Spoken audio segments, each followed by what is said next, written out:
The story of New York City is a story of layers, an archaeological mystery of ambition built upon ambition. Long before the first steel beam was ever forged, the island of Manhattan, known to its original inhabitants, the Lenape people, as Manahatta, or the Island of Many Hills, was a lush, green wilderness. It was a place of chestnut forests, crystal-clear trout streams, and rocky ridges. The Lenape lived in harmony with the tides of the Hudson and East Rivers, unaware that the very ground beneath them would one day support the heaviest concentration of humanity on Earth. This natural tranquility was interrupted in 1609 when Henry Hudson, an English explorer sailing for the Dutch East India Company, steered the Half Moon into the harbor. He was looking for a passage to the Orient. Instead, he found a beaver-rich paradise that would spark a global trade war. By 1624, the Dutch West India Company established a permanent trading post, and the legend began: the purchase of Manhattan for 60 guilders worth of trade goods, a transaction that stands as one of the most mythologized moments in human history. The Dutch settlement, New Amsterdam, was a rough-and-tumble frontier town. It was unlike the puritanical colonies to the north. From its inception, it was a city of commerce, diversity, and tolerance. Because the Dutch were more interested in profit than prayer, people of all faiths and backgrounds flocked to the muddy streets of Lower Manhattan. By the time Peter Stuyvesant, the peg-legged Director General, took control, the town was a chaotic mix of 18 different languages. Stuyvesant brought order, building a defensive wooden wall to protect the colony's northern border, a wall that would eventually give its name to a street known as Wall Street. In 1664, the English arrived with a fleet of warships, demanding the colony. Stuyvesant wanted to fight, but the pragmatic merchants of New Amsterdam refused to risk their businesses. Without a shot being fired, New Amsterdam became New York, named for the Duke of York, and the British era began. As the 18th century dawned, New York grew into a pivotal port in the British Empire. However, the seeds of revolution were planted in its very soil. The city became a hotbed of political dissent. In 1776, after the Declaration of Independence was read aloud at City Hall, a mob of soldiers and civilians toppled the gilded lead statue of King George III at Bowling Green, melting it down to make 42,000 bullets for the Continental Army. Throughout the Revolutionary War, New York was the strategic prize. It suffered through a devastating fire in 1776 and years of British occupation. But when the war ended, it emerged as the first capital of the United States. It was on the balcony of Federal Hall on Wall Street that George Washington took the oath of office as the first president, cementing New York's place as the cradle of American democracy. The 19th century transformed New York from a regional port into a global metropolis. The catalyst was the Erie Canal, completed in 1825, which connected the Hudson River to the Great Lakes. Suddenly, New York was the gateway to the American heartland. Wealth poured into the city, followed by waves of people.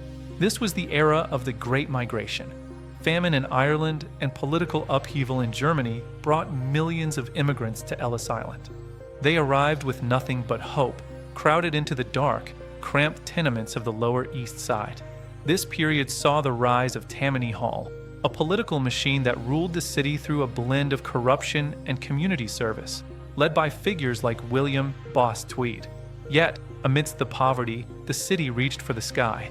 The grid system of 1811 had laid out the streets in a predictable pattern, paving the way for the development of Midtown and the eventual creation of Central Park, an 843-acre lawn designed by Frederick Law Olmsted and Calvert Vaux to provide a pastoral escape for the weary urban masses. The Gilded Age of the late 1800s saw New York become the playground of the ultra-wealthy, the Astors, the Vanderbilts, and the Rockefellers. These robber barons built limestone chateaus along Fifth Avenue and funded the great cultural institutions of the city, from the Metropolitan Museum of Art to the Metropolitan Opera House.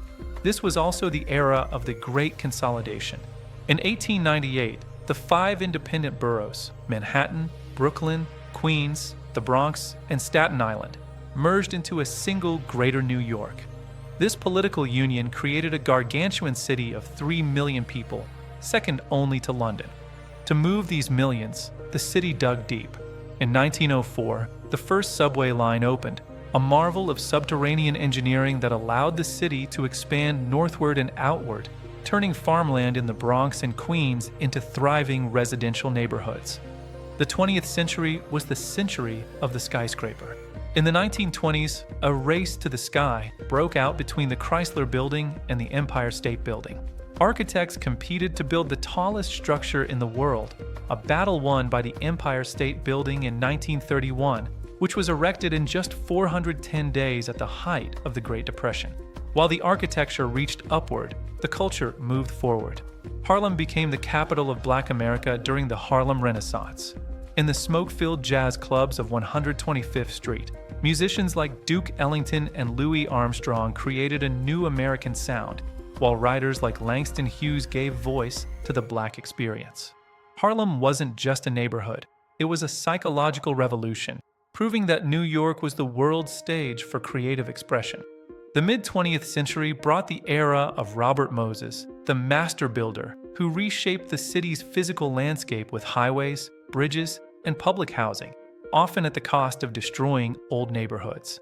But the city's spirit remained unbreakable. After the dark days of the 1970s, a decade of fiscal crisis, high crime, and the infamous blackout, New York underwent a miraculous rebirth.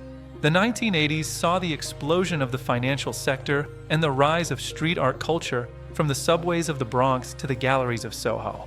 Then came the ultimate test of the city's resolve, September 11, 2001.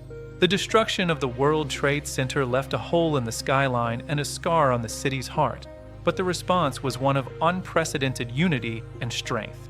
From the ashes of Ground Zero, the city built One World Trade Center, a 1,776-foot beacon of resilience. Today, New York City stands as a testament to the endurance of the human spirit. It is a city that has survived plagues, fires, financial collapses, and terror, only to emerge more vibrant and diverse. From the tech hubs of Silicon Alley to the film sets of Brooklyn and the bodegas of the Bronx, the city continues to reinvent itself. It remains the city of dreams, a place where anyone from anywhere can arrive with a suitcase and, through sheer grit and imagination, make it. As the lights of Times Square flicker on and the subway trains rumble beneath the pavement, the story of New York continues to be written, not in ink, but in the footsteps of the 8 million people who call this magnificent, chaotic, and beautiful island their home.